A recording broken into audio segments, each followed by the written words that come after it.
देव्यै नमः। यथा दुग्धार्णवे विष्णुः तथा सान्निध्यमातनोत्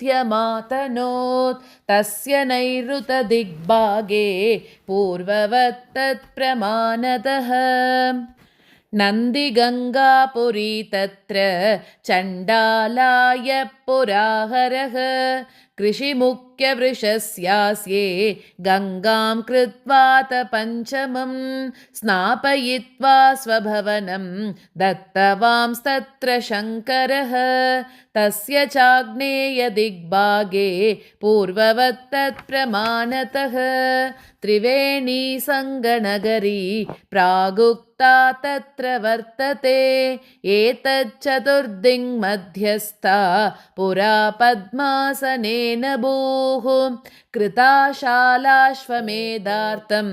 ब्रह्मशालेति विश्रुता प्रागुक्तत्रिवेण्यास्तु पश्चिमे चैकयोजने हस्ते पाञ्चालिका दुर्गा हरिक्षेत्रनिवासिनी योजनं पण्डितैः प्रोक्तं षष्ट्युत्ताशतांशकं तस्यास्तु पश्चिमे भागे एकाशीत्यंशमात्रतः कन्यकेश इति ख्यातो वर्तते तत्र शङ्करः तस्य चोत्तरदिग्भागे एकपञ्चाशदंशतः तत्र श्वेताख्यको विष्णुः सूर्यपुष्करिणीतटे तस्य वासवदिग्भागे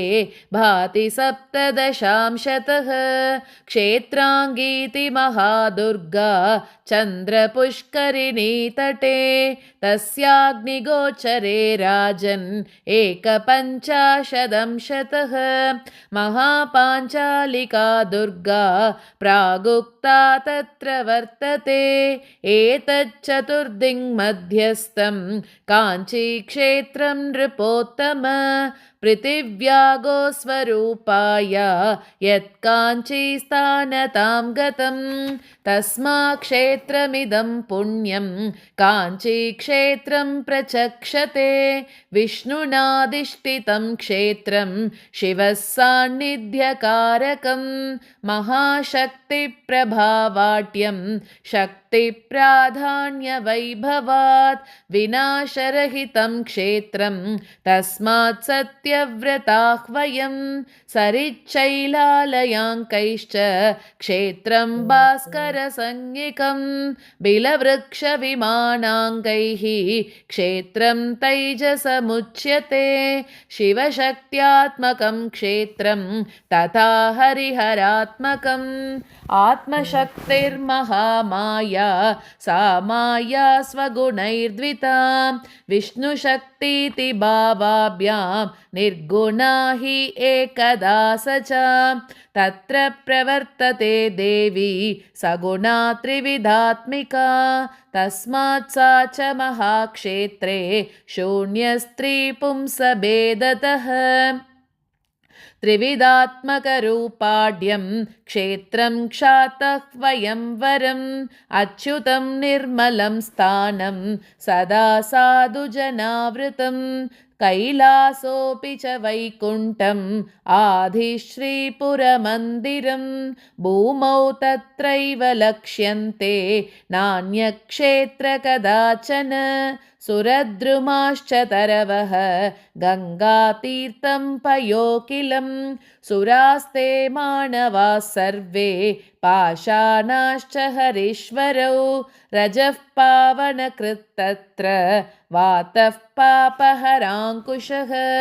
यत्र यत्र सुरासिद्धाः ऋषयो मोक्षकाङ्क्षिणः काञ्च्यामध्यापि ते सर्वे ह्यासते दिव्यतेजसा तस्माद् दिव्यजनस्थानं तत्काञ्चीनगरं नृप महापुण्यप्रदं क्षेत्रं क्षेत्रस्यास्य प्रभावतः यावत् तुण्डीरभूवृत्तं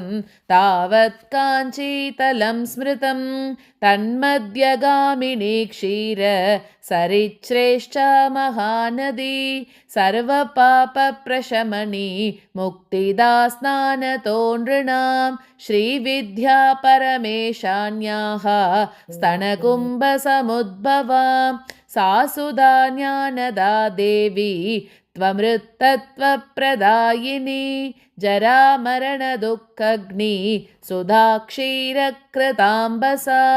एवं चतुर्विधेनैव युगभेदात् कृतादिषु वर्तते तत्र क्षीरोष्णी तत्तद्भावा युगे युगे पुरा पराञ्जया सा च ब्रह्मणो ज्ञानदायिनी तत्कथां सम्प्रवक्ष्यामि पुरावृत्तं चरित्रकं तस्य श्रवणमात्रेण सर्वपापैः प्रमुच्यते पुरा ब्रह्मा जगद्धाता सुब्रह्मण्यं शिवात्मजं प्रणवार्थप्रशंसायाम् अजित्वा ज्ञानविद्यया भग्नो भूत्वा कुमारेण पराक्षीरप्रभावतः पाणेन स गुहो विद्वान् सर्वज्ञः पण्डितोत्तमः इत्येवं चिन्तयन् ब्रह्म पराक्षीराशया ततः नन्दिशैलं समारुह्य स्थित्वा देवी सरित्तटे श्रीविद्या परमेशान्त्या महामन्त्रवरं विधिः सलब्ध्वा शङ्करात् ब्रह्मा शतसंवत्सरावधि कृतावांस्तप अद्युग्रं श्रीदेवी ध्यानपूर्वकं ततो माया भगवती श्रीविद्या परमेश्वरी ललिता राजराजेशी महात्रिपुरसुन्दरी श्रीचक्रपुरसंराज्ञी महाकैलासवासिनी प्रीता सा ब्रह्मतपसा स्वस्तनस्तामृतेश्वरीं श्रीराह्वयां ज्ञानदात्रीं जरामृत्युविधातिनीं ब्रह्मणो ज्ञानदानाय मोचयामास सुन्दरी ततः सुधात्मिका क्षीरा धृत्वा देव्यास्तु शासनं ब्रह्ममूर्ध्निं समालोक्य पपात अमृतधारया ततः पीत्वा महादुग्धं मूर्ध्निं पाताभिषेचकं तृप्त्यातिदुग्धधाराभिः बाह्यन्तक्षीरनिर्भरात् यच्चेषं तन्मुखाम्बोजैः भारतीपतिरत्यजत् ततो दुग्धात्मिका देवी पर्वतादिव निर्गता सरिद्रूपा ततो भूत्वा दक्षिणोत्तरयोस्तटे समागमनवृत्ताख्यं बाहुकुण्डलिनीं गतां समाकृष्य चतस्रुभिः सरिद्भिः संयुता तथा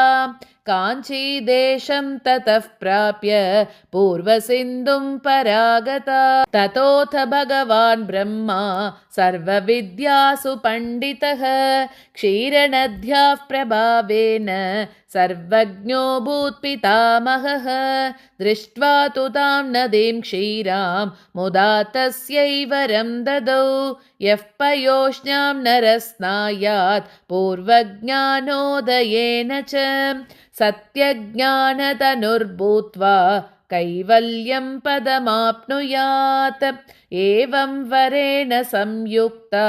तत्र क्षीराह्वया नदी वर्तते तत्र सायापि मध्ये तुण्डीरमण्डलं पुरा तस्मिन् सरितो ये बहवः स्नानमात्रतः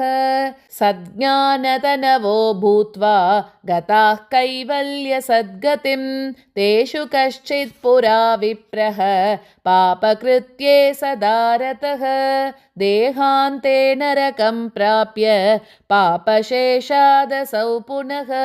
कुण्डलिन्याज्ञनद्यास्तु तोये मण्डूकतां गतः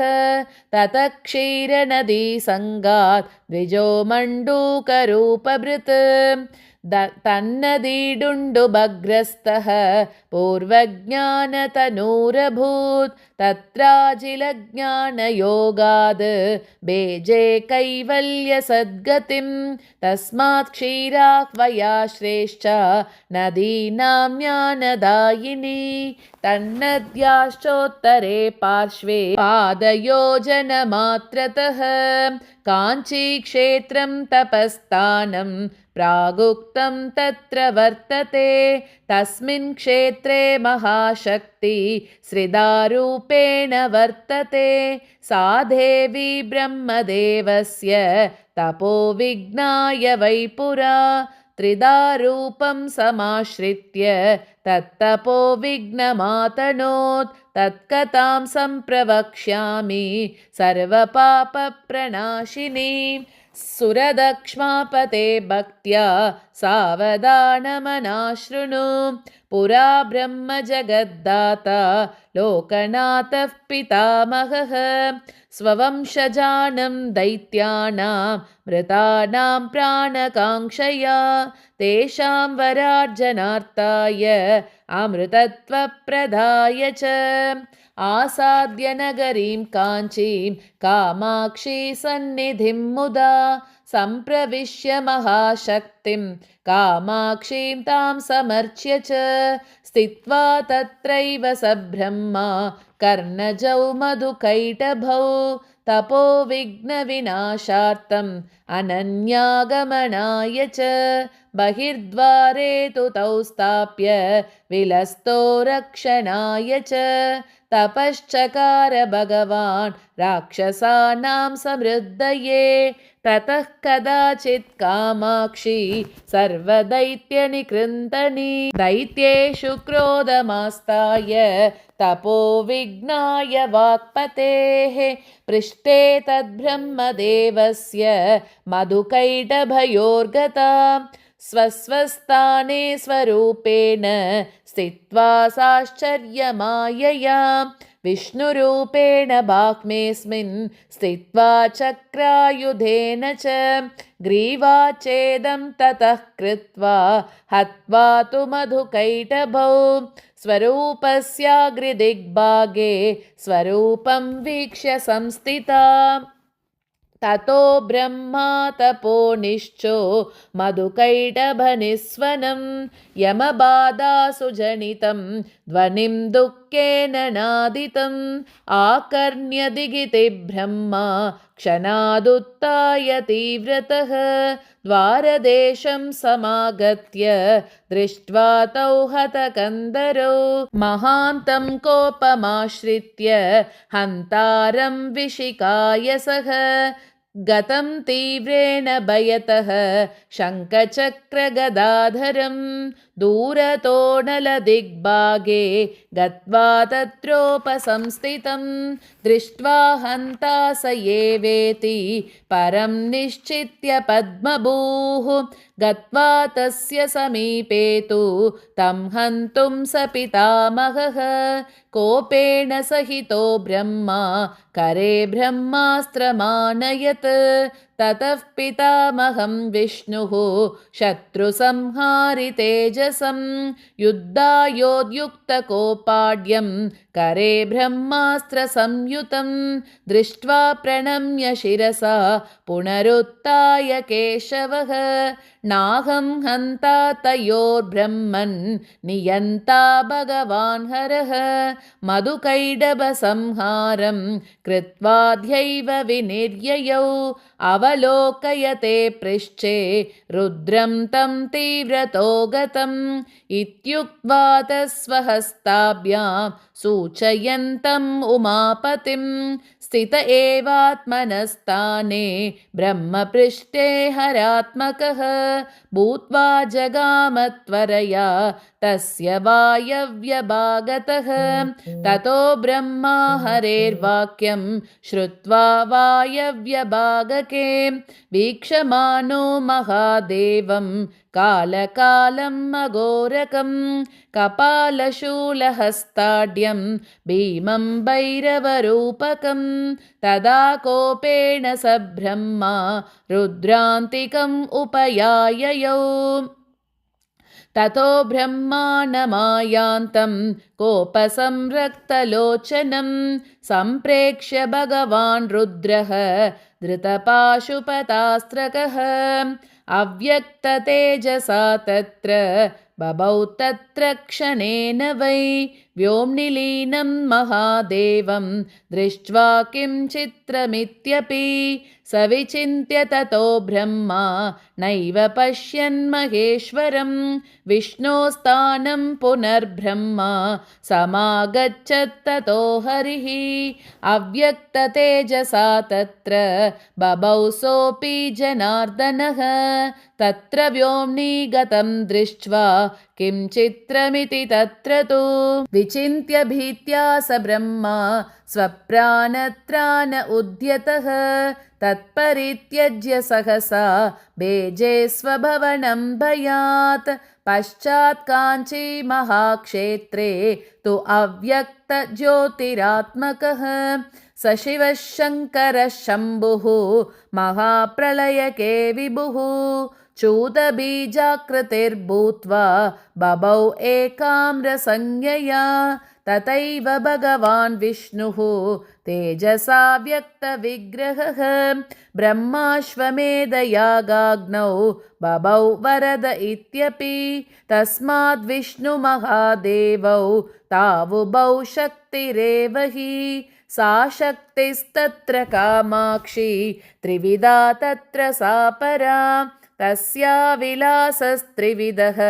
हरिशक्तिशभेदतः तस्मादयं पुराणे तु मार्कण्डेयाभिधेशुभे श्रीविद्याभिक्यकण्ठे च त्रिपीठस्य प्रभावके तेषु प्रथमपीठस्य प्रभावोऽयं नृपोत्तम कामाक्ष्यास्तु विलासोऽयं काञ्चीमाहात्म्यमुत्तमम् अयं पुराणेषु रहस्यं मुनिभिः स्मृतं षट्शताधिकसहस्र ग्रन्थैश्च परिपूरितं तव स्नेहान्मया प्रोक्तं रहस्यं त्विश्च कामदं तत्पुराणेन चाद्यापि काञ्च्यां सर्वं प्रतिष्ठितं तस्मात् क्षेत्रे तु यो दद्यान् मुष्टिमात्रं धनं द्विजे कुरुक्षेत्रे तुलादानात् यत्फलं तत्फलं लभेत एतत् रहस्यमाख्यातं काञ्चीक्षेत्रप्रकाशकं यः पठेत् शृणुयान्नित्यम् इमम् अध्यायमादरात् काञ्च्यामन्नप्रदानेन यत्फलं तत्फलं लभेत इति श्रीमार्कण्डेयपुराणे श्रीविद्याखण्डे कामाक्षीविलासे काञ्चीक्षेत्रत्रयप्रकाशको नाम प्रथमोऽध्यायः।